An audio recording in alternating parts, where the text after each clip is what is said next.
Good Morning Business, le grand entretien.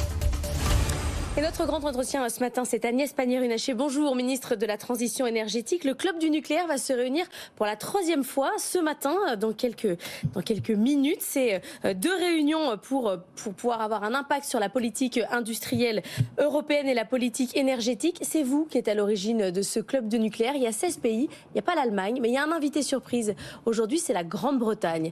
Ça veut dire quoi d'inviter la Grande-Bretagne dans cette réunion ? Bonjour. Alors, effectivement, j'ai lancé ce club du nucléaire pour rendre visible tous les pays, tous les États membres de l'Union européenne qui aujourd'hui investissent dans le nucléaire parce que nous pensons qu'avec les énergies renouvelables, il n'est pas question d'opposer nucléaire et énergie renouvelable, nous avons avec le nucléaire aussi un levier de décarbonation de nos économies. C'est absolument indispensable si on veut atteindre nos ambitions climatiques. Et le Royaume-Uni, c'est un pays qui aujourd'hui est en cours de construction de 2 réacteurs nucléaires, 2 EPR2 à Hinkley Point C. Par EDF, hein. Par EDF en l'occurrence, et qui a pris la décision d'en construire 2 supplémentaires. Donc c'est un pays qui est réengagé lui aussi dans l'aventure nucléaire, mais à la différence de la Finlande qui vient de connecter son réacteur nucléaire, puisque vous savez que le réacteur finlandais, là aussi livré par EDF, fonctionne aujourd'hui à pleine puissance en Finlande. Le Royaume-Uni est, lui, au milieu du chantier et peut faire un retour d'expérience aux autres pays européens pour dire je constate, par exemple, qu'entre le premier réacteur et le 2e réacteur, on constate 30% de gains de productivité. Je vois l'état de la filière nucléaire européenne. Je peux vous dire que 90% de mes sous-traitants sont européens. Donc c'est une énergie qui est totalement souveraine en Europe, à la différence de beaucoup d'autres énergies où nous dépendons, par exemple, de la Chine. Je pense aux panneaux photovoltaïques. Alors on a plein de questions parce que vous dites souverain, on dépend aussi pour l'uranium notamment de pays étrangers, on dépend de la Russie pour le retraitement aujourd'hui. Donc ça, alors il y a ça, c'est pas exact, je veux le préciser. La France ne dépend pas de la Russie. Pour le carburant, mais pour le retraitement, on en dépend. Non, parce que nous pouvons nous passer du retraitement du combustible usé. Ce n'est pas indispensable dans le fonctionnement. Et nous le faisons pas tout simplement parce que le coût de renoncer à ce contrat avec la Russie apporterait plus de devises à la Russie compte tenu des sanctions qui sont prévues dans le contrat que de le mettre à minima. Ça, c'est important de le dire parce que c'est un petit peu la fake news qui tourne. Et en fait, la France est totalement indépendante de la Russie. Et c'est pour ça que nous sommes une solution pour les pays de l'Est qui ont des centrales russes parce qu'elles ont été construites au moment de l'Union soviétique et aujourd'hui elles veulent se désengager de la Russie. Alors c'est une précision, mais en même temps vous reconnaissez qu'effectivement on ne va pas dénoncer le contrat avec les Russes, ça nous coûterait trop cher de le dénoncer aujourd'hui. Non, ça apporterait trop de devises à la Russie par rapport à ce que leur apporte aujourd'hui le contrat et donc nous ne sommes pas là pour servir la soupe à la Russie. Alors, vous dites que c'est complémentaire des renouvelables. Vous savez que ça fait débat en Europe, c'est d'ailleurs pour ça que vous organisez ce club des 16, parce que certains pays comme l'Allemagne disent qu'on n'a pas besoin du nucléaire, qu'on peut aller vers la transition totale, vers un 100% d'énergie verte. Ça veut dire qu'il y en a un des deux, les Français ou les Allemands, qui dans 20 ans pourra dire ils se sont trompés en 2023. Selon vous, c'est les Allemands qui se trompent aujourd'hui ? Alors moi, vous savez, je me fixe sur ce que disent les experts. Et aujourd'hui, que ce soit l'Agence internationale de l'énergie ou le Haut Conseil pour le climat ou d'autres, ils constatent d'abord que le nucléaire est une énergie bas carbone.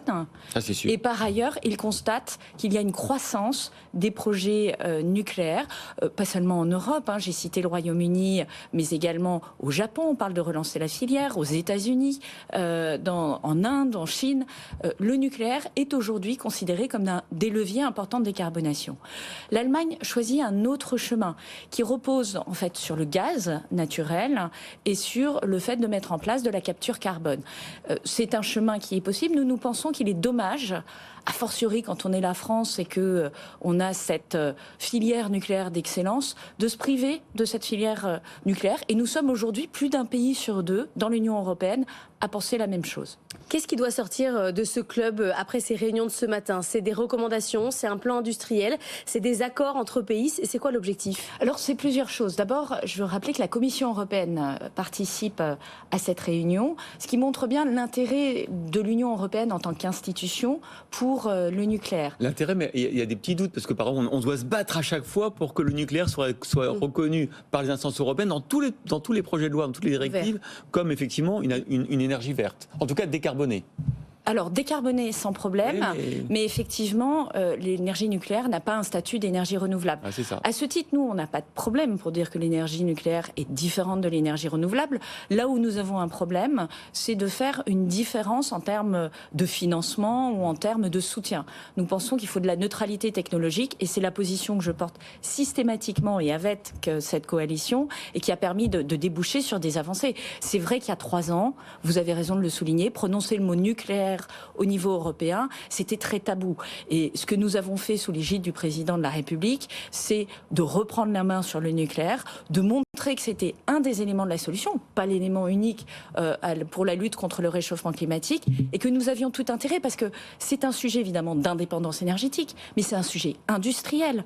Lorsqu'on va construire de nouveaux réacteurs, c'est 100 000 emplois que nous allons créer dans 100 000 recrutements que nous allons faire dans les 10 années qui viennent, et on a la même chose au niveau européen. Et donc, pour revenir à votre question, qu'est-ce qu'on attend ? Non, c'est un plan industriel. Ce que nous voulons, c'est un plan industriel. Comment on finance ? Comment on fait monter en compétence la filière nucléaire, puisqu'elle est aujourd'hui capable de produire quasi intégralement les réacteurs nucléaires en Europe, et encore une fois, c'est un très gros avantage par rapport à d'autres énergies sur lesquelles nous sommes dépendants de pays qui sont à l'autre bout du monde. Comment on forme ? Je parle de 100 000 personnes que nous devons recruter, il va falloir les former. C'est des chaudronniers, des tuyauteurs, des soudeurs. C'est la même chose dans les autres pays qui veulent relancer leur filière nucléaire. Comment on innove ? On fait de la recherche et développement. Vous accueilliez tout à l'heure Nucléo sur votre plateau. Ce sont des projets qui sont extrêmement intéressants, qui peuvent permettre justement de faire du nucléaire quasiment une énergie renouvelable, pour le coup, si on gère le problème des déchets. Et ça, il faut qu'on le fasse ensemble, parce qu'on ira plus vite, parce qu'on aura plus d'impact, et parce qu'il faut s'organiser. Alors, vous parlez de Nucléo, effectivement, qu'on a reçu, qui est une start-up italo-britannique, européenne, on va dire, du nucléaire, qui va investir 3 milliards en France pour fabriquer en France le prototype du petit réacteur nucléaire, ce qu'on appelle les SMR, pour fabriquer aussi la partie combustible. C'est pas dangereux, cette prolifération d'acteurs privés, de start-up, un peu comme dans le spatial, dans le domaine du nucléaire? Alors, il faut savoir que l'autorité de sûreté nucléaire, elle éveille et elle validera tous les projets. C'est d'ailleurs un des enjeux aussi de notre coopération européenne, c'est comment on coordonne l'ensemble des autorités de sûreté nucléaire pour partager les informations et faire en sorte qu'effectivement on ait le plus haut niveau de sécurité, de sûreté nucléaire par rapport aux projets qui interviennent. Lorsqu'on est au niveau du laboratoire, ces travaux ne posent pas de problème particulier. Bien sûr, ils sont accompagnés. Là où vous avez raison, c'est que il faudra qu'on soit attentif, et nous le serons sur le développement de nouveaux réacteurs. Ce que prévoit la loi aujourd'hui, le projet de loi qui va être voté dans les prochaines heures, je l'espère, à l'Assemblée nationale, ce projet d'accélération, c'est qu'on n'installe pas de nouvelles infrastructures nucléaires en dehors des zones qui ont déjà accueilli du nucléaire. On le fait en proximité de zones qui ont l'expérience du nucléaire, parce que oui, vous avez raison, l'énergie nucléaire est une énergie qui appelle une attention particulière en matière de sûreté et de sécurité. Et ce que permet ce projet de loi, qui va être très largement voté au niveau du Parlement, c'est au fond aussi d'intégrer des notions de sûreté et de sécurité nucléaire complémentaires. Et les questions de sûreté et de sécurité, les questions de dépendance, vous en parliez. Est-ce que vous avez l'impression, dans cette transition énergétique, c'est juste un choix de qui nous serons dépendants dans les futures années? C'était la Russie, désormais ça sera peut-être la Chine. C'est ça notre choix aujourd'hui en matière énergétique? Alors je ne le crois pas, et c'est tout l'enjeu de la réindustrialisation que nous portons. Vous savez que depuis 6 ans, avec le président de la République, nous avons relancé la machine industrielle. Je suis bien placée pour en parler. J'ai été presque 4 ans ministre en charge de l'industrie, et au travers de l'énergie, aujourd'hui, je redéveloppe des filières sur le photovoltaïque, sur l'éolien, sur le nucléaire, évidemment. Donc tout l'enjeu, c'est précisément de ne pas remplacer une dépendance. La dépendance que nous avons aujourd'hui, elle est aux énergies fossiles. C'est le pétrole, c'est le gaz.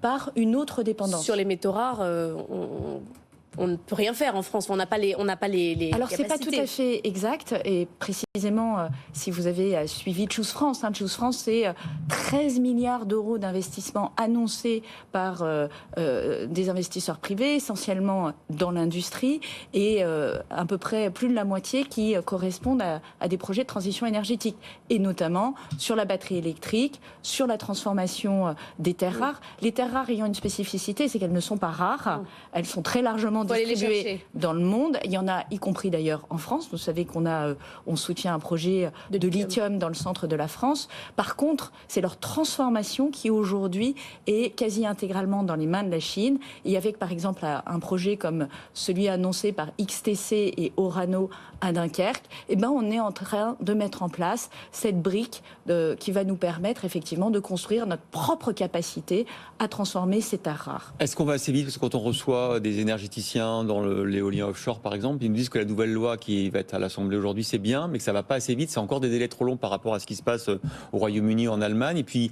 il y a l'IRA américain. Il y a beaucoup par exemple, de professionnels de l'hydrogène vert qui nous disent on va plutôt aller fabriquer l'hydrogène vert aux États-Unis parce qu'on est plus subventionné qu'en Europe et en France. Alors, d'abord, première chose, et je pense que c'est utile que ceux qui nous écoutent le sachent, nous avons développé les énergies renouvelables depuis 10 ans, exactement au même rythme que l'Allemagne.